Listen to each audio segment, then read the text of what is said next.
Dear students, in the last class we were discussed about that ಏನೊಂದು assisted reproductive techniques ಅಥವಾ remedial methods ನ ಬಗ್ಗೆ ತಿಳ್ಕೊಳ್ತಾ ಇದ್ವಿ. So what is meant by ART or remedial methods ಅಂತ ಹೇಳಿದ್ರೆ a kind of techniques or the kind of scientific methods which are made or which are meant to overcome the infertility. So infertility ಅಂತಕ್ಕಂಥ ಏನೊಂದು process ಏನಿದೆ, so ಆ ಒಂದು infertility ನಾವು makeup ಮಾಡಿ ಅದನ್ನ ಓವರ್ಕಮ್ ಮಾಡಿ ಅದರಿಂದ ಬೇರ್ಬರೋಕೆ ಅದಕ್ಕೆ ಒಂದು ರೀತಿಯಾದ ಒಂದು ಇನ್ಫರ್ಟಿಲಿಟಿನ ತಡೆಯಲಿಕ್ಕೆ ಸೊ ಒಂದು ಸೈಂಟಿಫಿಕ್ ಆಗಿ ಒಂದು ರೆಮಿಡಿಯಲ್ ಮೆಥಡ್ಸ್ ನಮ್ಮ ಒಂದು ಸೈಂಟಿಸ್ಟ್ಗಳು ಕಂಡುಹಿಡ್ಕೊಂಡ್ರು ಅಂತ ಹೇಳ್ತಾ ಹೋಗ್ಬೋದು. ಸೊ ಆ ರೀತಿಯ assisted reproductive technique sorry first ಒಂದು reproductive technique very successful, very highly technified ಅಥವಾ ಐಲಿ ಸೈಂಟಿಫಿಕಲಿ ಟೆಕ್ನಿಫೈಡ್ ಅಂತ ಹೇಳ್ತಾ ಹೋಗ್ಬೋದು. ಸೊ ಆ ರೀತಿಯ ಟೆಕ್ನಿಕ್ ನ ಬಗ್ಗೆ ನಾವು ತಿಳ್ಕೊಂಡಿದ್ವಿ. IVF, ET, in vitro fertilisation, embryo transfer ಅಂತ ಹೇಳ್ತಾ nothing but that test tube baby technique ಅಂತ ಹೇಳ್ಬೋದು. ಓಕೆ, ಸೊ ಅದು ಒಂದು ರೀತಿಯ ರೆಮಿಡಿಯಲ್ ಮೆಥಡ್ ಅಲ್ಲ. ಸೊ ಅದನ್ನ ಬಿಟ್ಟು ಇನ್ನೂ ಫರ್ದರ್ ಅದೊಂದೇ ಅಲ್ಲ, ಸೊ ಅದನ್ನು ಬಿಟ್ಟು ಇನ್ನೂ ಏನೊಂದು ಇನ್ಫರ್ಟಿಲಿಟಿ ಎಷ್ಟೋ ರೀತಿಯ ಪ್ರಾಬ್ಲಮ್ಸ್, ಮೇಲ್ಸ್ ಮತ್ತೆ ಫೀಮೇಲ್ಸ್ ಅಲ್ಲಿ ಪ್ರಾಬ್ಲಮ್ಸ್ ಗಳಿರುತ್ತೆ. ಸೊ ಅದರಿಂದ ಒಂದು ರೆಮಿಡಿಯಲ್ ಮೆಥಡ್ ಅದರಿಂದ ಓವರ್ಕಮ್ ಆಗಲಿಕ್ಕೆ ಬರ್ಲಿಕ್ಕೆ ಅಥವಾ ಅದನ್ನು ಮೇಕಪ್ ಮಾಡಲಿಕ್ಕೆ ಮತ್ತು ಅದೇ ರೀತಿಯಾಗಿ ಅಡಿಷನಲ್ ಅಸಿಸ್ಟೆಡ್ ರಿಪ್ರೊಡಕ್ಟಿವ್ ಟೆಕ್ನಿಕ್ಸ್ ನಾವು ಏನೋ ನಮ್ಮ ಒಂದು ಸೈಂಟಿಸ್ಟ್ಗಳು ಮಾಡಿದ್ದಾರೆ ಅಂತ ಹೇಳ್ಬೋದು. ಸೊ ಒನ್ ಬೈ ಒನ್ ಅದ್ರ ಬಗ್ಗೆ ನಾವು ತಿಳ್ಕೊಳ್ತಾ ಹೋಗೋಣ. ಸೊ ಫಸ್ಟ್ ನಾವು ಆಲ್ರೆಡಿ ಡಿಸ್ಕಸ್ ಮಾಡಿರೋ ರೀತಿ ಸೊ IVF, ET ಅಂತ ನಾವು ಹೇಳಿದ್ವಿ. ಸೊ ಸೆಕೆಂಡ್ ಟೆಕ್ನಿಕ್ ನ ವಿಷಯಕ್ಕೆ ಬಂದ್ರೆ it is nothing but that GIFT ಅಂತ ಕರೀತಾರೆ. Okay, it means that what is the full form of GIFT ಅಂದ್ರೆ ಗ್ಯಾಮೆಟ್ ಇಂಟ್ರಾಫೆಲೋಪಿಯನ್ ಟ್ರಾನ್ಸ್ಫರ್ ಅಂತ ನಾವು ಕರೀತಾರೆ. Okay, the gamete intrafallopian transfer ಅಂತ ಹೇಳ್ತೀವಿ. ಸೊ ಇದು ಕೂಡ ಒಂದು ರೀತಿಯಾದ ಒಂದು ಅಸಿಸ್ಟೆಡ್ ರಿಪ್ರೊಡಕ್ಟಿವ್ ಟೆಕ್ನಿಕ್ ಅಂತ ನಾವು ಹೇಳ್ತಾ ಹೋಗೋದು. ಸೊ ವಾಟ್ ಇಟ್ ಇನ್ಕ್ಲೂಡ್ಸ್ ಏನಕ್ಕೆ ಇದಕ್ಕೆ IVF ET ಗೂ ಇದಕ್ಕೂ ಏನೊಂದು ಡಿಫರೆನ್ಸ್ ಅಂತ ಹೇಳ್ತಾರೆ. It is a kind of technique in which the sperms and oocytes are introduced into the fallopian tube ಅಂತ ಹೇಳ್ತೀವಿ. ಸೊ ಬೋತ್ ಮೇಲ್ ಮತ್ತು ಫೀಮೇಲ್ ಗ್ಯಾಮೆಟ್ಸ್ ಅಂತ ನಾವು ಹೇಳ್ತೀವಿ. Sperms and oocytes, a kind of the gametes which are transferred to the fallopian tube directly ಅಂತ ಹೇಳ್ಬೋದು. Okay, so those are transferred to the fallopian tube. Okay, so ಇವನು female ಏನಲ್ಲಿ ಏನೊಂದು female genital organ ಇರುತ್ತೆ. So ಅದರ fallopian tube ಇರುತ್ತೆ.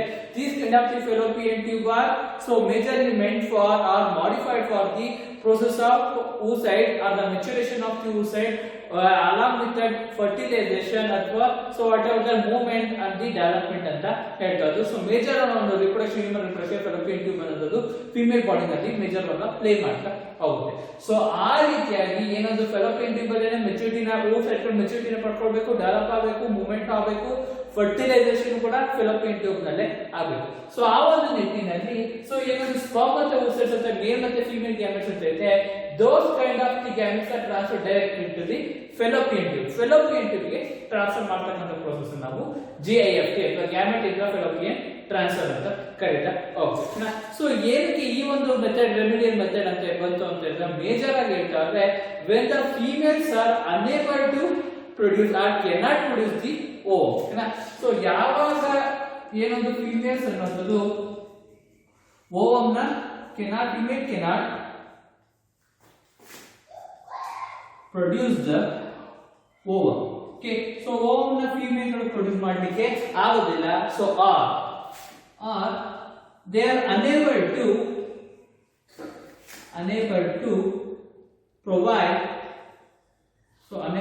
provide suitable condition, unable to provide suitable environment condition ಅಥವಾ environment ಅಂತ ಹೇಳ್ತಾರೆ. ಅದು suitable environment for what? For fertilization. Okay, so ಯಾವಾಗ ಫೀಮೇಲ್ ಅಥವಾ ವುಮೆನ್ಸ್ ಅಂತ ಹೇಳ್ತೆ ಸೊ ಅವರಿಗೆ ಓವನ್ ಪ್ರೊಡ್ಯೂಸ್ ಮಾಡ್ತಾರೆ ಅಂತಕ್ಕಂಥ ಒಂದು chances unable to produce cannot produce the ovum or unable to provide suitable environment for fertilization ಗೆ ಸೂಟಬಲ್ ಎನ್ವಿರಾನ್ಮೆಂಟ್ ನ್ಯಾಚುರಲ್ ಮೆಥಡ್ ಅಲ್ಲಿ ಫರ್ಟಿಲೈಸೇಷನ್ ಆಗಿ ಸೂಟಬಲ್ ಎನ್ವಿರಾನ್ಮೆಂಟ್ ನ ಪ್ರೊವೈಡ್ ಮಾಡಕ ಆಗದೇ ಇರತಕ್ಕಂಥ ಸಂದರ್ಭದಲ್ಲಿ ಸೊ ಈ ಒಂದು ರೆಮಿಡಿಯಲ್ ಮೆಥಡ್ ನ ಯೂಸ್ ಮಾಡ್ತಾರೆ ಅಂತ ಹೇಳ್ತಾರೆ.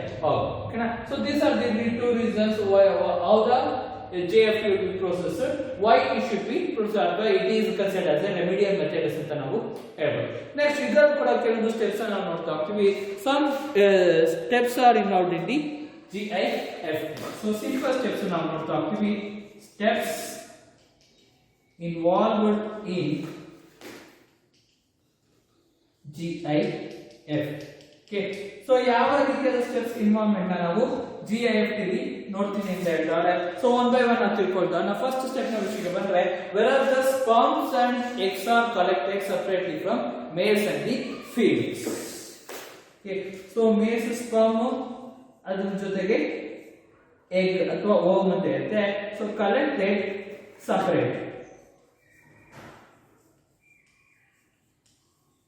ಸಪರೇಟ್ ಆಗಿ ಕಲೆಕ್ಟ್ ಮಾಡಿ ಇಟ್ಕೊಳ್ತಾರೆ. ಸೊ ನೆಕ್ಸ್ಟ್ ಸಪರೇಟ್ ಆಗಿ ಕಲೆಕ್ಟ್ ಮಾಡಿರ್ತಕ್ಕಂಥ ಏನೊಂದು ಪಾರ್ಟ್ನರ್ ಮೇಲ್ ಮತ್ತೆ ಫಿಮೇಲ್ ಪಾರ್ಟ್ನರ್ ಇರ್ತಾರೆ. ಸೊ ಆ ಒಂದು ಕಲೆಕ್ಟೆಡ್ ಏನೊಂದು ಸ್ಪರ್ಮ್ಸ್ ಅಥವಾ ಎಗ್ಸ್ ಇರುತ್ತೆ, those are loaded in the catheter tube ಅಂತ ಹೇಳಿ.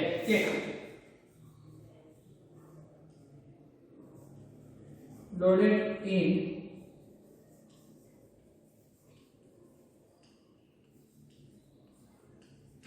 ಕೆಥೆಡ್ರಾ ಟ್ಯೂಬ್ ಅಲ್ಲಿ ಅದನ್ನ ಲೋಡ್ ಮಾಡ್ತಾರೆ ಅಂತ ನಾವು ಹೇಳ್ತಾ ಹೋಗ್ಬೋದು. ಸೊ ಕೆಥೆಡ್ರಾ ಟ್ಯೂಬ್ ಯಾವ ಇರ್ತದೆ? ಸೊ ಜಸ್ಟ್ ನಮಗೆ ಒಂದು ರಿಮೆಂಬರೆನ್ಸ್ ಒಂದು ಎಕ್ಸಾಂಪಲ್ ಕೊಡ್ತಾವ್ರೆ. ಸೊ ಏನೋ ಬರ್ತಾರೆ, ಏನಾದ್ರು ಮನುಷ್ಯನ ಕಾಯಿಲೆ ಬಂದ್ರೆ ಡ್ರಿಪ್ಸ್ ಹಾಕ್ತಾರೆ ಅಲ್ಲ, ಗ್ಲೂಕೋಸ್ ಹಾಕ್ತಾರೆ. ಸೊ ಗ್ಲೂಕೋಸ್ ಹಾಕ್ತಾರೆ ಒಂದು ರೀತಿಯಾದ ಟ್ಯೂಬ್ ಇರುತ್ತಲ್ಲ. So it is A kind of plastic ಅಲ್ಲ, ಫೈಬರ್ ಕೂಡ ಅಲ್ಲ, ಸಾಫ್ಟ್ ಇರ್ತಕ್ಕಂಥ ಒಂದು ಪ್ಲಾಸ್ಟಿಕ್ ಇರ್ಬೋದು, ಅದನ್ನ ನಾವು ಕೆಥೆಡ್ರಾ ಟ್ಯೂಬ್ ಅಂತಾನೆ ಕರೆಯೋದು. ಸೊ ಆ ರೀತಿಯಾಗಿ ಅದೇ ಹೇಳೋದ್ರಿಂದ ಆ ರೀತಿಯಾಗಿರ್ತಕ್ಕಂಥ ಒಂದು ಕೆಥೆಡ್ರಾ ಟ್ಯೂಬ್ ಏನಿರುತ್ತೆ ಲಾಂಗ್ ಅದು, you should be inserted direct into the vagina through the vagina to the cervix. Vagina ಮುಖಾಂತರ ಸರ್ವಿಸ್ಗೆ ಏನಾದ್ರು ಫೀಮೇಲ್ ಅಥವಾ ಇವನ್ ಫ್ಯಾಲೋಪಿಯನ್ ಟ್ಯೂಬ್ ಕೂಡ ಡೈರೆಕ್ಟ್ ಆಗಿ ಏನೊಂದು ಅಲ್ಟ್ರಾಸೋನೋಗ್ರಫಿ ಟೆಕ್ನಿಕ್ ನ ಯೂಸ್ ಮಾಡ್ಕೊಂಡು ಅನಾಲಿಸಿಸ್ ನ ಮಾಡಿ ಪಿಕ್ಚರೈಸರ್ ಅನಾಲಿಸಿಸ್ ಮಾಡೋದನ್ನ ಇನ್ಸರ್ಟ್ ಮಾಡಬಹುದು. ಸೊ ಆ ರೀತಿಯಾದ ಒಂದು ಕೆಥೆಡ್ರಾ ಟ್ಯೂಬ್ ಗೆ ಸೊ ಈ ಒಂದು ಸ್ಪರ್ಮ್ಸ್ ಕನೆಕ್ಟ್ ಆಗಿರ್ತಕ್ಕಂಥ ಸ್ಪರ್ಮ್ಸ್ ಎಗ್ ಅನ್ನ ಲೋಡ್ ಮಾಡ್ತಾರೆ. ಸೊ ಲೋಡ್ ಮಾಡಿ ಸೊ ಕೆಥೆಡ್ರಾ ಟ್ಯೂಬ್ ಗೆ it can be transfer direct to the fallopian tube. Okay, so ಏನೊಂದು ಫೆಲೋಪಿಯನ್ ಟ್ಯೂಬ್ ಗೆ ಡೈರೆಕ್ಟ್ ಆಗಿ ಟ್ರಾನ್ಸ್ಫರ್ ನ ಮಾಡ್ತಾರೆ.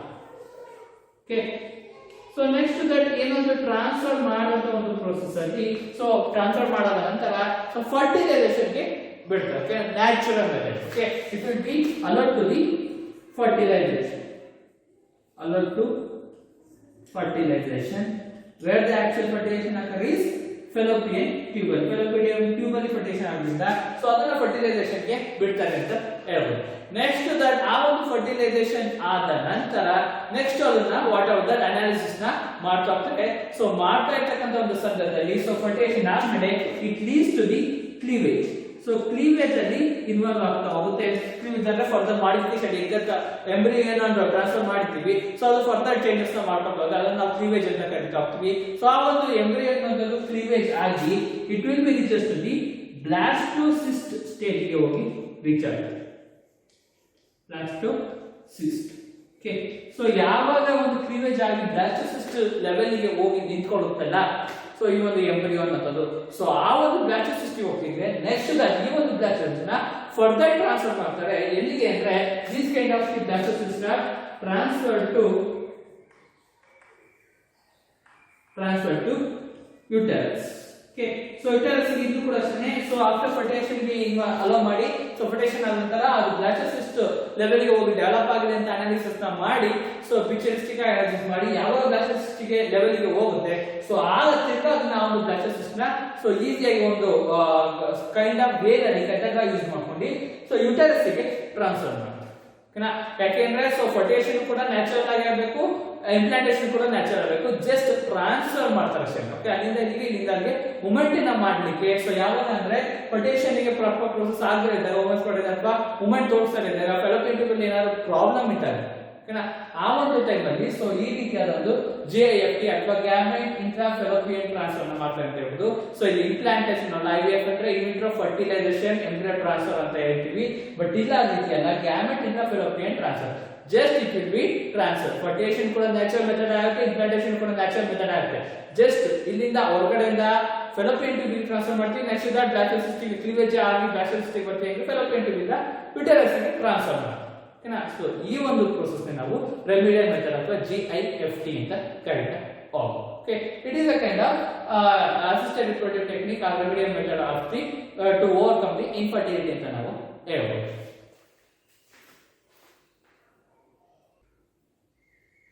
So next, so ಈ ಒಂದು assisted reproductive technique ಅಲ್ಲಿ ಮತ್ತೊಂದು ಟೆಕ್ನಿಕ್ ನ ಬಗ್ಗೆ ನಾವು ತಿಳ್ಕೊಳ್ತಾವೆ. The third one technique is nothing but that ZIFT ಅಂತ ಕರೀತಾರೆ. Okay, so what is the full form of the ZIFT ಅಂತ ಹೇಳ್ತಾರೆ?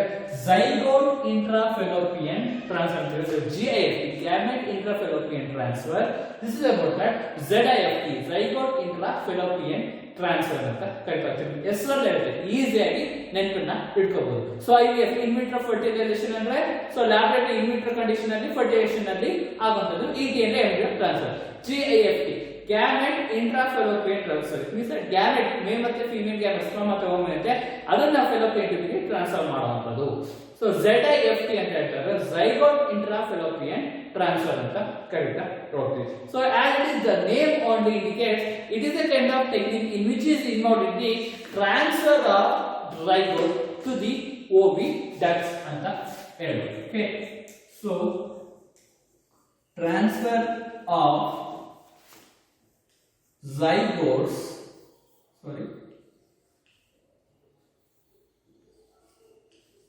transfer of zygotes into the oviduct. Fallopian tube is nothing but an oviduct ಅಂತಾನೆ ಕರೆಯೋದು. Common language ಅಲ್ಲಿ fallopian tube ಅನ್ನ scientific medical terminology ಅಲ್ಲಿ ಕರೆಯೋದು. Wherever the transfer of zygotes into the oviduct, okay, so rather than that of the gametes. Okay, so gametes na transfer ಮಾಡೋ ಬದಲು rather than that of gametes. So gametes ನ transfer ಮಾಡೋ ಬದಲು direct ಆಗಿ zygotes ಅನ್ನೇ transfer ಮಾಡತಕ್ಕಂತ ಒಂದು process ನ zygote intrafallopian transfer ಅಂತ ಅಥವಾ ZIFT ಅಂತ ಕರೀತಾ ಹೋಗ್ತೀವಿ. So what it means that ಏನು ಇದರ ಪ್ರಯೋಜನ ಅಂತ ಹೇಳ್ತಾರೆ. ಸೊ ಆಲ್ರೆಡಿ ನಾವು JIFT ಏನ್ ಮಾಡಿದ್ವಿ ಅಂದ್ರೆ ಜಸ್ಟ್ ಗ್ಯಾಮೆಟ್ಸ್ ಮೇಲ್ ಮತ್ತೆ ಫೀಮೇಲ್ ಗ್ಯಾಮೆಟ್ಸ್ ಮತ್ತೆ ಹೋಗಿದ್ದು ಅನ್ನ ಟ್ರಾನ್ಸ್ಫರ್ ಮಾಡಿದ್ವಿ, ನ್ಯಾಚುರಲ್ ಆಗಿ ಪ್ರೊಟೆಕ್ಷನ್ ಆಗೋ ತರ ನೋಡ್ಕೊಂಡ್ವಿ. ಅದಾದ್ಮೇಲೆ ಸೊ ಕ್ಲೀವೇಜ್ ಆಗುತ್ತೆ, ಬ್ಲಾಸ್ಟೋಸಿಸ್ಟ್ ಆಗುತ್ತೆ, ಬ್ಲಾಸ್ಟೋಸಿಸ್ಟ್ ಆದ ತರ ಇಂಪ್ಲಾಂಟೇಶನ್ ಏನು ಯೂಟರಸ್ ಇಂಪ್ಲಾಂಟೇಶನ್ ಅನ್ನೋಂಥದ್ದು ಆಗುತ್ತೆ. ಓಕೆನಾ, ಸೊ ಏನಂದ್ರು ಜಸ್ಟ್ ನಾವು ಟ್ರಾನ್ಸ್ಫರ್ ಮಾಡ್ತಾ ಹೋಗ್ತೀವಿ, ಮಿಕ್ಕಿದೆಲ್ಲ ನ್ಯಾಚುರಲ್ ಮೆಥಡ್ ಅಲ್ಲೇ ಆಗ್ತಾ ಹೋಗುತ್ತೆ. ಬಟ್ ಇದ್ರಲ್ಲಿ ಆ ರೀತಿ ಅಲ್ಲ. ಸೊ ಇನ್ನೊಂದು ಕಲೆಕ್ಟ್ ಮಾಡ್ತಕ್ಕಂಥ ಸ್ಪರ್ಮ್ ಮತ್ತೆ ಓವಮ್ ನ ಸೊ ಇನ್ ವಿಟ್ರೋ ಕಂಡೀಷನ್ ಅಲ್ಲೇ ಫರ್ಟಿಲೈಸೇಷನ್ ಮಾಡ್ತಾರೆ, ಇನ್ ವಿಟ್ರೋ ಕಂಡೀಷನ್ ಅಲ್ಲೇ ಕ್ಲೀವೇಜ್ ಆಗೋ ತರ ಬ್ಲಾಸ್ಟೋಸಿಸ್ಟ್ ಲೆವೆಲ್ ಹೋಗೋ ತರ ನೋಡ್ಕೊಂತಾರೆ. ಸೊ ಬ್ಲಾಸ್ಟೋಸಿಸ್ಟ್ ಹೋಗಿ ಅದು ಝೈಗೋಟ್ ಆಗಿ ಟ್ರಾನ್ಸ್ಫರ್ ಆಗುತ್ತೆ. ಸೊ ಝೈಗೋಟ್ ನ್ಯಾಚುರಲ್ ಮೆಥಡ್ ಯಾಗುತ್ತೆ ಅಂದ್ರೆ ಆಫ್ಟರ್ ದ ಇಂಪ್ಲಾಂಟೇಷನ್ ಯುಟರಸ್ ಗೆ ಹೋಗಿ ಬ್ಲಾಸ್ಟೋಸಿಸ್ಟ್ ಬಂದು ಅಟ್ಯಾಚ್ ಆಗುತ್ತಲ್ಲ, ಸೊ ಅಟ್ಯಾಚ್ ಆದಾಗ ಫರ್ದರ್ ಡೆವಲಪ್ಮೆಂಟ್ ನಾವು ಝೈಗೋಟ್ ಅಂತ ಕರೆಯುತ್ತೇವೆ. ಬಟ್ ಇಲ್ಲೇನ್ ಮಾಡ್ತಾರೆ ಅಂದ್ರೆ ಇನ್ ವಿಟ್ರೋ ಕಂಡೀಷನ್ ಅಲ್ಲಿ ಝೈಗೋಟ್ ಆಗೋವರೆಗೂ ಕೂಡ ಬೆಳವಣಿಗೆ ಮಾಡಿ ಆ ಒಂದು ಝೈಗೋಟ್ ನ ಡೈರೆಕ್ಟ್ ಆಗಿ ಯುಟರಸ್ ಗೆ ಟ್ರಾನ್ಸ್ಫರ್ ಮಾಡ್ತಾರೆ. ಸೊ ಈ ರೀತಿಯಾದ ಒಂದು ಮೆಥಡ್ ಕೂಡ ನಾವು ನೋಡ್ತಾ ಇರ್ಬೋದು. ಫಾರ್ ಎಕ್ಸಾಂಪಲ್ ಏನಾದ್ರು ಫಿಸಿಕಲ್ ಡ್ಯಾಮೇಜ್ ಆಗ್ತಕ್ಕಂಥ ಫೆಲೋಪಿಯನ್ ಓವಿಡಕ್ಟ್ ಡ್ಯಾಮೇಜ್ ಆಗಿರ್ಬೋದು, ಅಥವಾ ಓಮು ಅಥವಾ ಸ್ಪರ್ಮ್ ಪ್ರಾಪರ್ಲಿ ಪ್ರೊಡ್ಯೂಸ್ ಮಾಡದೇ ಇರ್ತಕ್ಕಂಥ ಸಂದರ್ಭದಲ್ಲಿ ಇವನ್ ಫರ್ಟಿಲೈಸೇಷನ್ ಇಂಪ್ಲಾಂಟೇಷನ್ ಕೂಡ ಆಗಿರ್ತಕ್ಕಂಥ ಒಂದು ಚಾನ್ಸಸ್ ಕಡಿಮೆ ಇರುತ್ತೆ ಕೆಲವೊಬ್ರು ಫಿಮೇಲ್ಸ್ ಅಲ್ಲಿ. ಸೊ ಆ ಒಂದು ನಿಟ್ಟಿನಲ್ಲಿ ಅಪ್ ಟು ಝೈಗೋಟ್ ಫಾರ್ಮ್ ಆಗೋವರೆಗೂ ಕೂಡ ಅಷ್ಟೇನೆ ವಾಟ್ ಎವರ್ ದ ನಮ್ಮ ಒಂದು ಇನ್ ವಿಟ್ರೋ ಕಂಡೀಷನ್ ಅಲ್ಲಿ ಡೆವಲಪ್ ಮಾಡಿ ಝೈಗೋಟ್ ಆದಾಗ ಸೊ ಯುಟರಸ್ ಗೆ ಟ್ರಾನ್ಸ್ಫರ್ ಮಾಡ್ತೀವಿ. ಸೊ ಈ ರೀತಿಯ ಒಂದು ಕೋರ್ಸ್ ನಾವು ZIFT ಅಂತ ಕರಿತೀವಿ. ಸೊ ಇದರ ಒಂದು ಅಡ್ವಾಂಟೇಜ್ ಏನು ಅಂತ ಹೇಳ್ತಾರೆ, it is a very advantages. Why it is very advantages ಅಂದ್ರೆ the fertilization is perfectly confirm. So ಇಲ್ಲಿ ಫರ್ಟಿಲೈಸೇಷನ್ ಅಥವಾ ಫ್ಯೂಷನ್ ಆಫ್ ಮೇಲ್ ಮತ್ತೆ ಫೀಮೇಲ್ ಗ್ಯಾಮೆಟ್ಸ್ ಏನಿರುತ್ತೆ, ಫರ್ಟಿಲೈಸೇಷನ್ ಈಸ್ ಕನ್ಫರ್ಮ್ಡ್ ಅಂತ ಹೇಳ್ಬೋದು. ಓಕೆ, ಫ್ಯೂಷನ್ ಆಫ್ ಮೇಲ್ ಮತ್ತೆ ಫೀಮೇಲ್ ಗ್ಯಾಮೆಟ್ಸ್ ಇರುತ್ತೆ. GIFT ಅಥವಾ IVF ಅಲ್ಲದೆ ಡೌಟ್ ಅಲ್ಲಿ ಇರುತ್ತೆ. ಓಕೆನಾ, IVF ಬಿಟ್ಟಾಕಿ ಏನೊಂದು ಇನ್ ವಿಟ್ರೋ ಕಂಡೀಷನ್ ಫರ್ಟಿಲೈಸೇಷನ್ ಆಗೋದು. ಬಟ್ GIFT ಗೆ ಸೊ ವಾಟ್ ಎವರ್ ದಟ್ ಏನೊಂದು ವುಮೆನ್ಸ್ ಬಾಡಿ ನಲ್ಲೇ ಫೆಲೋಪಿಯನ್ ಟ್ಯೂಬ್ ಅಥವಾ ಓವಿಡಕ್ಟ್ ಅಲ್ಲಿ ಫರ್ಟಿಲೈಸೇಷನ್ ಆಗೋದು. ಸೊ ಅಲ್ಲಿ ಆಗ್ಬೋದು, ಆಗದೇ ಕೂಡ ಇರ್ಬೋದು, ಎರಡು ರೀತಿಯಾದ ಚಾನ್ಸಸ್ ಇರುತ್ತೆ. ಬಟ್ ಇದ್ರಲ್ಲಿ ಏನಾಗ್ತದೆ ಫರ್ಟಿಲೈಸೇಷನ್ ಇಸ್ ಕನ್ಫರ್ಮ್. ಯಾಕೆಂದ್ರೆ ಇನ್ ವಿಟ್ರೋ ಕಂಡೀಷನ್ ಅಲ್ಲಿ ನಾವು ಫರ್ಟಿಲೈಸೇಷನ್ ಮಾಡೋದ್ರಿಂದ ಫರ್ಟಿಲೈಸೇಷನ್ ಕನ್ಫರ್ಮ್ ಆಗುತ್ತೆ. So it is better than that of the GIFT ಅಂತ ಹೇಳ್ಬೋದು. So it is better than GIFT ಗಿಂತ ಬೆಟರ್ ಅಂತ ಹೇಳ್ಬೋದು. ಸೊ ಫರ್ಟಿಲೈಸೇಷನ್ ಅಂತದ್ದು ಕನ್ಫರ್ಮ್ ಆಗುತ್ತೆ. ಓಕೆ, ಸೊ ಕನ್ಫರ್ಮ್ ಫರ್ಟಿಲೈಸೇಷನ್ ನೋಡ್ತೀವಿ, ಜಸ್ಟ್ ಒಂದು ಟ್ರಾನ್ಸ್ಫರ್ ಆಗಿ ಅದು ಇಂಪ್ಲಾಂಟ್ ಆಗಿ ಹೊರಟು ಏನು ಎಂಬ್ರಿಯೋ ಡೆವಲಪ್ ಆಗಬೇಕು ಆ ಒಂದು ಲೆವೆಲ್ಗೆ ಮಾತ್ರ ತಂದು ನಿಲ್ಲಿಸಿರ್ತೀವಿ. Okay, so this is about ZIFT ಅಂತ ಕರೀಬಹುದು. ಸೊ ಇದು ಕೂಡ ಒಂದು ಅಸಿಸ್ಟೆಡ್ ರಿಪ್ರೊಡಕ್ಟಿವ್ ಟೆಕ್ನಿಕ್ ಅಂತ ಕರೀಬಹುದು. ಸೊ ನೆಕ್ಸ್ಟ್ ಫೋರ್ತ್ ಟೆಕ್ನಿಕ್ ನ ಬಗ್ಗೆ ಹೇಳ್ತಾರೆ ಇಂಟ್ರಾಸೈಟೋಪ್ಲಾಸ್ಮಿಕ್ ಸ್ಪರ್ಮ್ ಇಂಜೆಕ್ಷನ್ ಅಂತ ಕರೀಬಹುದು.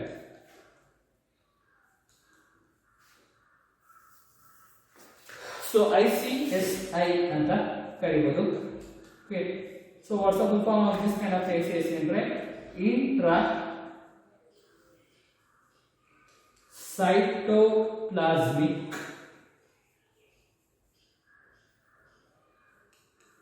intracytoplasmic sperm injection ಅಂತ ಕರೀತಾರೆ. sperm injection ಅಂತ ಪ್ರೊನೌನ್ಸಿಯೇಷನ್ ಮಾಡ್ತಾರೆ.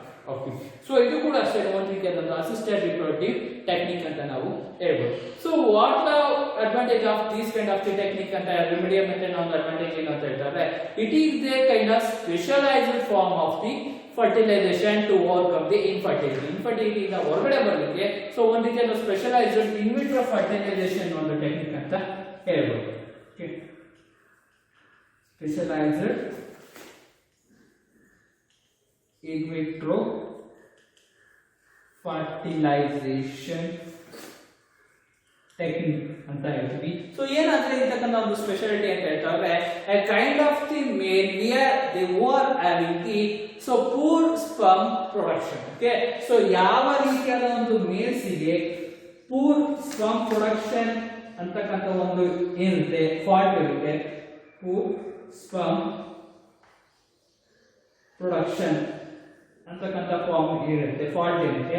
ಆ ಒಂದು ಫಾಲ್ಟ್ ಇರ್ತಕ್ಕಂಥ ಒಂದು ಮೇಲ್ಸ್ ಅಲ್ಲಿ ವಾಟ್ ಆರ್ ದಟ್ ಈ ಒಂದು ಟೆಕ್ನಿಕ್ ಅನ್ನ ಯೂಸ್ ಮಾಡ್ತೀವಿ ಅಂತ ಹೇಳ್ತಾರೆ. So this kind of special technique which is used for the fault of the male sperm production ಅಥವಾ availability of the sperm ಅಥವಾ ಲೋ ಸ್ಪರ್ಮ್ ಕೌಂಟ್ ಅಂತ ಹೇಳಿ ಇನ್ಫರ್ಟಿಲಿಟಿನಲ್ಲಿ ವಾಟ್ ಆರ್ ದಟ್ ಇದನ್ನ ಕಾಮನ್ ಆಗಿ ನಮ್ಮ ಇನ್ಫರ್ಟಿಲಿಟಿ ನಮ್ಮ ಕಲ್ತಿರೋರಿಗೆ low sperm count ಅಂತಕ್ಕಂಥ ಈ ಒಂದು ಫಾಲ್ಟ್ ಏನಿದೆ ಆ ಒಂದು ಫಾಲ್ಟ್ ಇರ್ತಕ್ಕಂಥ ಒಂದು ಮೇಲ್ಸ್ ಏನಾಗಿದ್ರೆ ಸೊ ಅವ್ರಿಗೆ ಓವರ್ಕಮ್ ಮಾಡಲಿಕ್ಕೆ ಈ ಒಂದು ICSI ಅಂತಕ್ಕಂಥ ಒಂದು ಟೆಕ್ನಿಕ್ ಬಂತು ಅಂತ ಹೇಳ್ತಾ ಇರೋದು. ಸೊ ಯಾವ ರೀತಿಯಾಗಿ ಅಂತ ಹೇಳ್ತಾರೆ, ಸೊ ಈ ಒಂದು ICSI ಟೆಕ್ನಿಕ್ ಅಲ್ಲಿ ಜಸ್ಟ್ ಏನೊಂದು ಮೇಲ್ಸ್ ಇಂದ ಸ್ಪರ್ಮ್ ನ ಕಲೆಕ್ಟ್ ಮಾಡಿ ಸೊ ಅದರಲ್ಲಿ ಜಸ್ಟ್ ಒಂದೇ ಒಂದು ಸಿಂಗಲ್ ಸ್ಪರ್ಮ್ ಅನ್ನ ಸೆಲೆಕ್ಟ್ ಮಾಡಿ. Okay, so single sperm will be select. Okay, single sperm ಅನ್ನ ಸೆಲೆಕ್ಟ್ ಮಾಡ್ತೀವಿ. ಸೊ ಆ ಒಂದು ಸಿಂಗಲ್ ಸ್ಪರ್ಮ್ ಇರುತ್ತೆ ಐಲಿ ಕೆಪಾಟಿಟಿವ್ ಆಗಿರ್ಬೇಕು ಅಥವಾ ಸೊ ಐಲಿ ಮಾಡಿಫೈಡ್ ಆಗಿರ್ಬೇಕು, ತುಂಬಾನೇ ಹೆಲ್ತಿ ಕಂಡೀಷನ್ ಇರಬೇಕು. ಸೊ ಏನೊಂದು ಡಯಾಮೀಟರ್ ಅಥವಾ ಏನೊಂದು ಸ್ಟ್ರಕ್ಚರ್ ಇದೆ, ಸೊ ಒಂದು ಪರ್ಫೆಕ್ಟ್ ನಾರ್ಮಲ್ ಸ್ಪರ್ಮ್ ಏನೊಂದು ಸ್ಟ್ರಕ್ಚರ್ ಇರುತ್ತೆ ಆ ರೀತಿಯಾಗಿ ಒಂದು ಎಲ್ಲಾ ರೀತಿಯ ನಾರ್ಮಲ್ ಕಂಡೀಷನ್ ಕೂಡ ಈ ಒಂದು ಸ್ಪರ್ಮ್ಗೆ ಇರಬೇಕು. ಸೊ ಆ ರೀತಿಯಾದ ಒಂದು ಐಲಿ ಮಾಡಿಫೈಡ್ ಸಿಂಗಲ್ ಸ್ಪರ್ಮ್ ಅನ್ನ ಸೆಲೆಕ್ಟ್ ಮಾಡಿ ಆ ಒಂದು ಸೆಲೆಕ್ಟೆಡ್ ಸಿಂಗಲ್ ಸ್ಪರ್ಮ್ ಏನಿದೆ ಡೈರೆಕ್ಟ್ ಆಗಿ ಓವಮ್ ಅಥವಾ what of the matured egg direct ಆಗಿ ಇನ್ಸರ್ಟ್ ಮಾಡಿ. Clear? So it can be healthy sperm or single sperm will be transferred or fertilized to the matured egg direct. Okay, so direct ಆಗಿ matured egg ಏನಿದೆ ಅದಕ್ಕೆ insert ಅನ್ನ ಮಾಡ್ತಾರೆ, fertilisation ಮಾಡ್ತಾರೆ. Just ಒಂದೇ ಒಂದು ಸಿಂಗಲ್ ಸ್ಪರ್ಮ್ ಅನ್ನ ತಗೊಂಡಿ ಅಂತ ಹೇಳ್ಬೋದು. ಸೊ ಏನಕ್ಕೆ ಸೊ ಏನಂದ್ರೆ ಮೀನ್ಸ್ ವಾಟರ್ ಸ್ಪರ್ಮ್ ಪ್ರೊಡ್ಯೂಸ್ ಆಗುತ್ತೆ ಬಟ್ ಲೋ ಸ್ಪರ್ಮ್ ಕೌಂಟ್ ಇರುತ್ತೆ. ಆ ಒಂದು ಸಂದರ್ಭದಲ್ಲಿ low sperm 200 to 300 million sperms ಇಂದ ಕಮ್ಮಿ ಇದೆ, ಅದನ್ನು ನಾವು ಲೋ ಸ್ಪರ್ಮ್ ಕೌಂಟ್ ಅಂತ ಕರಿತೀವಿ. ಆ ರೀತಿಯ ನಿಟ್ಟಿನಲ್ಲಿ ವಾಟ್ ಆಫ್ ದ ಓಮ್ಗೆ ರೀಚ್ ಆಗ್ತಕ್ಕಂಥ ಒಂದು ಚಾನ್ಸಸ್ ತುಂಬಾ ಕಮ್ಮಿ ಇರುತ್ತೆ. ಸೊ ಆ ಒಂದು ನಿಟ್ಟಿನಲ್ಲಿ ವಾಟ್ ಎವರ್ ದಟ್ ಏನು ಸಿಂಗಲ್ ಹೆಲ್ದಿ ಸ್ಪರ್ಮ್ ನ ಸೆಲೆಕ್ಟ್ ಮಾಡಿ ಡೈರೆಕ್ಟ್ ಆಗಿ ಯಾವ ಒಂದು ಮೆಚೂರ್ಡ್ ಎಗ್ ಗೆ ಡೈರೆಕ್ಟ್ ಆಗಿ ಟ್ರಾನ್ಸ್ಫರ್ ಮಾಡಿ ಫರ್ಟಿಲೈಸೇಷನ್ ಅಲ್ಲಿ ಇನ್ವಾಲ್ವ್ ಮಾಡ್ತಾರೆ ಅಂತ ಹೇಳ್ಬೋದು. ಓಕೆನಾ? ಸೊ ಇದನ್ನ ನಾವು ರೆಮಿಡಿಯಲ್ ಮೆಥಡ್ ಆಗ್ತೀವಿ ಇಂಟ್ರಾಸೈಟೋಪ್ಲಾಸ್ಮಿಕ್ ಸ್ಪರ್ಮ್ ಇಂಜೆಕ್ಷನ್ ಅಂತ ಕರಿತೀವಿ. ಸೈಟೋಪ್ಲಾಸ್ಮ್ ಅಂದ್ರೆ ಡೈರೆಕ್ಟ್ ಆಗಿ ಮೆಚೂರ್ಡ್ ಎಗ್ ಗೆ ನಾವು ಇನ್ಸರ್ಟ್ ಮಾಡೋದ್ರಿಂದ ಅದಕ್ಕೆ ಒಂದು ಹೆಸರನ್ನ ಕೊಟ್ಟಿದ್ದಾರೆ ಅಂತ ಹೇಳ್ತಾ okay. So this is about that I kind of the remedial method ಅಂತ ನಾವು ಹೇಳ್ಬೋದು. ಸೊ ಮತ್ತೊಂದು ರೆಮಿಡಿಯಲ್ ಮೆಥಡ್ ನ ಬಗ್ಗೆ ತಿಳ್ಕೊಳ್ತಾ ಹೋದ್ರೆ ಸೊ ಮತ್ತೊಂದು ರೆಮಿಡಿಯಲ್ ಮೆಥಡ್ ನ ಬಗ್ಗೆ ತಿಳ್ಕೊಳ್ತಾ ಹೋದ್ರೆ ಫಿಫ್ತ್ ರೆಮಿಡಿಯಲ್ ಮೆಥಡ್ ಇಂದ ತಿಳ್ಕೊಳ್ತಾ AIR ಆರ್ಟಿಫಿಷಿಯಲ್ ಇನ್ಸೆಮಿನೇಷನ್ ಅಂತ ಕರೀತಾ ಓಕೆನಾ. So it is a kind of common remedial method to overcome the infertility ಅಂತ ನಾವು ಹೇಳ್ತಾರೆ. So what is includes artificial insemination process ಅಲ್ಲಿ ಏನಿರುತ್ತೆ ಅಂತ ಹೇಳ್ತಾರೆ. So it is a kind of procedure in which involves direct injection of the semen into the woman's vagina. Okay, so it is nothing but that direct insertion ಅಂತ ಹೇಳ್ಬೋದು ಅಥವಾ direct insertion of semen. Okay, so ಇಲ್ಲಿ sperm ಅದೆಲ್ಲ ಓಲ್ semen ejaculation ಆದಾಗ ಏನು semen ಇದೆ ಆ ಒಂದು seminal fluid ಓಲ್ seminal fluid ನೇ ಟ್ರಾನ್ಸ್ಫರ್ ಮಾಡೋದು ಓಕೆನಾ. So direct insertion of semen into the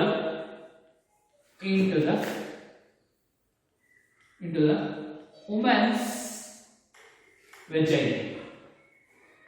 Okay, so woman's vagina ಏನಿದೆ ಸೊ ಅದನ್ನ ನಾವು ಡೈರೆಕ್ಟ್ ಆಗಿ so woman's vagina or womb ಅಂತ woman's womb ಅಂತ ನಾವು ಹೇಳ್ತೀವಿ ಓಕೆನಾ. ಸೊ womb ಅಥವಾ vagina ಅಥವಾ reproductive organ ಏನಿದೆ ಸೊ ಅದಕ್ಕೆ ಡೈರೆಕ್ಟ್ ಆಗಿ ಸೊ ಏನಂದ್ರೆ semen ಅನ್ನ ಅಥವಾ seminal fluid ಅನ್ನ ಇನ್ಸ್ಟೆಡ್ ಆಫ್ ಸೆರೆಕ್ಟೋಸೋಮ್ಗಳು ಓಲ್ semen ಅನ್ನ ಇಂಟ್ರೊಡ್ಯೂಸ್ ಮಾಡೋದು ಟ್ರಾನ್ಸ್ಫರ್ ಮಾಡೋದು ಅಂತ ಹೇಳ್ಬೋದು. ಸೊ ಅದನ್ನ ನಾವು artificial insemination ಅಂತ ಹೇಳ್ತೀವಿ. So what's the difference between this and the natural ಅಂತ ಹೇಳ್ತಾರೆ. So what are the natural sexual intercourse ಆದಂತ ಒಂದು ಸಂದರ್ಭದಲ್ಲಿ ವಾಟ್ ಆರ್ ದ ಎಜಾಕ್ಯುಲೇಷನ್ ಆದಾಗ ವೆಜೈನಾ ಮುಖಾಂತರ ಸರ್ವಿಸ್ ಮುಖಾಂತರ ಸೆಮೆನ್ ಅನ್ನೋದು ಟ್ರಾನ್ಸ್ಫರ್ ಆಗುತ್ತೆ ಓಕೆನಾ. ಡಿಫರೆಂಟ್ ಏನಾಗುತ್ತೆ ಅಂದ್ರೆ instead of that sexual intercourse ಏನೊಂದು ಮೇಲ್ಸ್ ಇಂದ ಸೆಮೆನ್ ನ ಕಲೆಕ್ಟ್ ಮಾಡಿ ಆ ಒಂದು ಸೆಮೆನ್ ಅನ್ನ ಕೆಥೆಟರ್ ಅಥವಾ ಇಂಜೆಕ್ಷನ್ ನ ಯೂಸ್ ಮಾಡ್ಕೊಂಡು ಸೊ ವಾಟ್ ಆಗುತ್ತೆ ಡೈರೆಕ್ಟ್ ಆಗಿ ವೆಜೈನಾ ಅಥವಾ ವೂಂಬ್ಗೆ ಟ್ರಾನ್ಸ್ಫರ್ ಮಾಡಿ. ಓಕೆ, ಇವಾಗ ಯಾರು ಕೂಡ ಸೆಲೆಕ್ಷನ್ ಇರೋದ್ರೆ ಏನು ಕೂಡ ಇರೋದಿಲ್ಲ. ಸೊ ಇನ್ಫರ್ಟಿಲಿಟಿ ಗಿಂತ ವಾಟ್ ಆರ್ ದಟ್ ಏನೊಂದು ಆರ್ಟಿಫಿಷಿಯಲ್ ಆಗಿ ಸೆಮೆನ್ ನ್ಯಾಚುರಲ್ ಬದಲು ಆರ್ಟಿಫಿಷಿಯಲ್ ಕಂಡೀಷನ್ ಅಲ್ಲಿ ಟ್ರಾನ್ಸ್ಫರ್ ಮಾಡೋದು ಅಂತ ಹೇಳ್ಬೋದು. ಸೊ ಆರ್ಟಿಫಿಷಿಯಲ್ ಮೆಥಡ್ ಅಲ್ಲಿ ಟ್ರಾನ್ಸ್ಫರ್ ಮಾಡ್ತಾರೆ. ನೆಕ್ಸ್ಟ್ ದಟ್ ಫರ್ದರ್ ಏನು ಪ್ರೋಸೆಸ್ ಇರುತ್ತೆ ಕಾಮನ್ ಆಗಿ ನ್ಯಾಚುರಲ್ ಆಗಿ ಮೂವ್ಮೆಂಟ್ ಇರ್ಬೋದು ಅಥವಾ ಫರ್ಟಿಲೈಸೇಷನ್ ಇರ್ಬೋದು, ಇಂಪ್ಲಾಂಟೇಷನ್ ಇರ್ಬೋದು, ಬ್ಲಾಸ್ಟೋಸಿಸ್ ಲೆವೆಲ್ ಡೆವಲಪ್ಮೆಂಟ್ ಇರ್ಬೋದು, ಕ್ಲೀವೇಜ್ ಇರ್ಬೋದು ಅಥವಾ ಎಂಬ್ರಿಯೋ ಡೆವಲಪ್ಮೆಂಟ್ ಇರ್ಬೋದು, ಅದೆಲ್ಲದೂ ಕೂಡ ನ್ಯಾಚುರಲ್ ಮೆಥಡ್ ಆಗಿ ಆಗ್ತದೆ. ಜಸ್ಟ್ ನಾವು ಒಂದು ಸೆಲೆಕ್ಟ್ ಸ್ಪರ್ಮ್ ಟ್ರಾನ್ಸ್ಫರ್ ಮಾಡೋದು ಜಸ್ಟ್ ಏನೊಂದು ಪ್ರೊಡ್ಯೂಸ್ ಆಗ್ತಕ್ಕಂಥ ಸೆಮೆನ್ ಐತೆ ಆ ಒಂದು semen instead of the sexual intercourse ನ ಬದಲು ಇದನ್ನ ಡೈರೆಕ್ಟ್ ಆಗಿ ಟ್ರಾನ್ಸ್ಫರ್ ಮಾಡ್ತೀವಿ. ಸೊ ಇದನ್ನ ನಾವು ಆರ್ಟಿಫಿಷಿಯಲ್ ಇನ್ಸೆಮಿನೇಷನ್ ಅಂತ ಕರೀತೀವಿ. It is A most common technique ಅಂತ ಹೇಳ್ಬೋದು. ಸೊ ಮೋಸ್ಟ್ ಕಾಮನ್ ಟೆಕ್ನಿಕ್ ಅಂತ ನಾವು ಹೇಳ್ತಾ ಹೋಗ್ಬೋದು. Okay, so most common technique ಅಂತ ಹೇಳ್ತೀವಿ. What ever that AI method ಅಂತ ಹೇಳ್ತೀವಿ, ದಟ್ ಆರ್ಟಿಫಿಷಿಯಲ್ ಇನ್ಸೆಮಿನೇಷನ್ ಮೆಥಡ್ ಅಂತ ನಾವು ಕರೀತಾ ಹೋಗ್ಬೋದು. ಇದು ಕೂಡ ಒಂದು ರೀತಿಯಾದ ಮೆಥಡ್. ಸೊ ಅದ್ರ ಜೊತೆಗೆ ಇನ್ನೊಂದು IUI ಅಂತ ಕರಿತೀವಿ. ಓಕೆ, ಸೊ IUI ಮೆಥಡ್ ಅಂತ ಹೇಳ್ತೀವಿ. Means that intra uterine insemination ಅಂತ ಕರಿತೀವಿ. ಇಂಟ್ರಾ ಯುಟರೈನ್ insemination ಅಂತ ಕರೀತೀವಿ. Okay, so these are the kind of common methods which are used in artificial insemination ಅಂತ ಹೇಳ್ಬೋದು. So for example ಏನೊಂದು male infertility impotence ಅಂತ ಹೇಳ್ತೀವಿ. Okay, it means that unable to erection of the kind of psychological disorder. So ಆ ರೀತಿಯ psychological disorder ಏನಾದ್ರು ಒಂದು mails ಅನ್ನೋದು ಇದಾಗಿದೆ. ಸೊ AI ನ ಈಸಿಯಾಗಿ ಯೂಸ್ ಮಾಡಬಹುದು ಅಂತ ಹೇಳ್ತಾ ಹೋದ್ರು. But what are the males females ಅಲ್ಲಿ ಯಾವುದೇ ರೀತಿಯ ಒಂದು ಈ ಫಾಲ್ಟ್ ಇರ್ಬೋದು, ಯಾಕಂದ್ರೆ ನ್ಯಾಚುರಲ್ ಮೆಥಡ್ ಜಸ್ಟ್ ಟ್ರಾನ್ಸ್ಫರ್ ಮಾತ್ರ ಮಾಡಿ ಓಕೆನಾ. ಸೊ ಈ ಒಂದು ನಿಟ್ಟಿನಲ್ಲಿ ವಾಟ್ ಆರ್ ದಟ್ ಎಲ್ಲಾ ರೀತಿಯಾದ ಇನ್ಫರ್ಟಿಲಿಟಿ ಮೇಲ್ ಮತ್ತೆ ಫೀಮೇಲ್ ಇದೆ ಅದೆಲ್ಲದನ್ನು ಕೂಡ ಓವರ್ಕಮ್ ಮಾಡಲಿಕ್ಕೆ ಸೊ ಈ ರೀತಿಯಾದ ಒಂದು ರೆಮಿಡಿಯಲ್ ಮೆಥಡ್ಸ್ ನಾವು ನೋಡ್ತೀವಿ ಅಂತ ಹೇಳ್ಬೋದು. ಸೊ ಈ ಒಂದು ನಾಲೆಡ್ಜ್ ಅನ್ನೋದು ಏನಕ್ಕೆ ಈಗ ಒಂದು ಐಡಿಯಾ ಬಂತು ರಿಪ್ರೊಡ್ಯೂಸ್ ಅಂತದ್ದು ಏನಕ್ಕೆ ಮುಖ್ಯ ಅಂತ ಓಕೆನಾ. ಸೊ ಈ ರೀತಿಯಾದ ಕೆಲವೊಂದು ಸೈಂಟಿಫಿಕ್ ಅಥವಾ ಕೆಲವೊಂದು ಸಿಂಪಲ್ ಲ್ಯಾಂಗ್ವೇಜ್ ಅನ್ನೋದು ಇದ್ರೆ ಸೊ ಎಷ್ಟೋ ರೀತಿಯಾದ ಒಂದು ಫ್ಯಾಮಿಲೀಸ್ ಏನಿರುತ್ತೆ ಸೊ ಫ್ಯಾಮಿಲಿ ಡಿಸ್ಕ್ರಿಮಿನೇಷನ್ ಬರೋದಿಲ್ಲ. ಇನ್ಫರ್ಟಿಲಿಟಿ ಬಂತು ಅಂದ್ರೆ ಅನೇಬಲ್ ಟು ದಟ್ ಅಂತ ಹೇಳ್ತಾರೆ. ಸೊ ಕೆಲವೊಂದು ಆಗಿನ ಕಾಲ ಈಗ ಓಕೆ ನಾಲೆಡ್ಜ್ ಬಂದಿದೆ. ಸೊ ಆಗಿನ ಕಾಲದಲ್ಲಿ ಇನ್ಫರ್ಟಿಲಿಟಿ ಅಂದ್ರೆ ಮೇಲ್ ಅಥವಾ ಫೀಮೇಲ್ ಯಾರಾದ್ರೂ ಕೂಡ ಅಷ್ಟೇ ಸೆಕೆಂಡ್ ಮ್ಯಾರೇಜ್ಗೆ ಪ್ರೋಸೆಸ್ ನ ಮಾಡ್ತೇವೆ. ಬಟ್ ಈಗ ಅದು ಅವಶ್ಯಕತೆ ಇಲ್ಲ. ಓಕೆ, ಇನ್ಫರ್ಟಿಲಿಟಿ ಇದು ಕೂಡ ಅದಕ್ಕೆ ರೆಮಿಡಿಯಲ್ ಮೆಥಡ್ಸ್ ನಮ್ಮ ಒಂದು ಸೈಂಟಿಫಿಕ್ ಅಲ್ಲಿ ವಾಟ್ ಎವರ್ ದ ಪ್ರೋಸೆಸ್ ಆಗಿದೆ ಅಂತ ಹೇಳ್ಬೋದು. ಸೊ ಯಾರ ಒಂದು ಪಾರ್ಟ್ನರ್ಸ್ ಇರ್ತಾರೆ ಅವ್ರದೇ ಒಂದು ಮೇಲ್ ಸ್ಪರ್ಮ್ ಇರ್ಬೋದು ಅಥವಾ ಫಿಮೇಲ್ ಓಮ್ ಇರ್ಬೋದು ಕಲೆಕ್ಟ್ ಮಾಡಿ ಸೊ ಎಲ್ಲಾ ರೀತಿಯಾದ ಒಂದು ಇನ್ಫರ್ಟಿಲಿಟಿ ಲೆವೆಲ್ ನ ಓವರ್ಕಮ್ ಮಾಡಿ ಇನ್ಫರ್ಟಿಲಿಟಿ ಹೆಲ್ತ್ ನ ಮೇಂಟೈನ್ ಮಾಡಲಿಕ್ಕೆ ಈ ರೀತಿಯಾದ ಟೆಕ್ನಿಕ್ಸ್ ನಮ್ಮಲ್ಲಿ ಅವೈಲಬಿಲಿಟಿ ಇದೆ ಅಂತ ನಾವು ಇಂಪ್ರೂವ್ ಇದು ನಮ್ಮ ಒಂದು ಸೈಂಟಿಫಿಕ್ ಫೀಲ್ಡ್ ಅಲ್ಲಿ ಇಂಪ್ರೂವ್ ಅವೈಲಬಿಲಿಟಿ ಇದೆ ಅಂತ ನಾವು ಹೇಳ್ಬೋದು. ಸೊ ಈ ಒಂದು ಟಾಪಿಕ್ ಇಂದ this chapter will be reproductive ಹೇಳ್ತಕ್ಕಂಥ ಒಂದು ಚಾಪ್ಟರ್ ಕಂಪ್ಲೀಟ್ ಆಯ್ತು ಅಂತ ಹೇಳ್ಬೋದು. ಸೊ ಏನಾದ್ರು ರೆಮಿಡಿಯಲ್ ಮೆಥಡ್ಸ್ ಏನಿದೆ ಓಕೆ ರಿಪ್ರೊಡಕ್ಟಿವ್ ಟೆಕ್ನಿಕ್ಸ್ ಏನಿದೆ ಸೊ IVF ಇಟ್ಟಿದ್ದಾರೆ 3 ಅಥವಾ 5 ಮಾರ್ಕ್ಸ್ ಇರ್ಬೋದು. ಸೊ ಇನ್ನು ಮಿಕ್ಕಿರ್ತಕ್ಕಂಥ A ಇರ್ಬೋದು ಅಥವಾ ZIF ಇರ್ಬೋದು JIF ಇರ್ಬೋದು ICSI ಇರುತ್ತೆ ಓಕೆನಾ. ಸೊ ಯಾವ್ದಾದ್ರು ಹೇಳ್ಬೋದು, it will be important for 2 marks ಓಕೆನಾ. ಸೊ ಯಾವ್ದಾದ್ರು ಒಂದು 2 ಮಾರ್ಕ್ಸ್ ಕೇಳ್ತಕ್ಕಂತ ಒಂದು ಚಾನ್ಸಸ್ ಇದೆ, ಅಥವಾ ಡೆಫಿನೇಷನ್ ಅನ್ನ ಕೇಳ್ತಾರೆ ಅಂತ ನಾವು ಹೇಳ್ಬೋದು, ಅಥವಾ ಡಿಫರೆನ್ಸ್ ಅನ್ನ ಕೇಳ್ತಾರೆ ಓಕೆನಾ. Differentiate between ZIFT and JIFT, so ಆ ರೀತಿ ಕೇಳ್ತಕ್ಕಂತ ಒಂದು ಚಾನ್ಸಸ್ ಕೂಡ ಇದೆ ಅಂತ ನಾವು ಹೇಳ್ಬೋದು.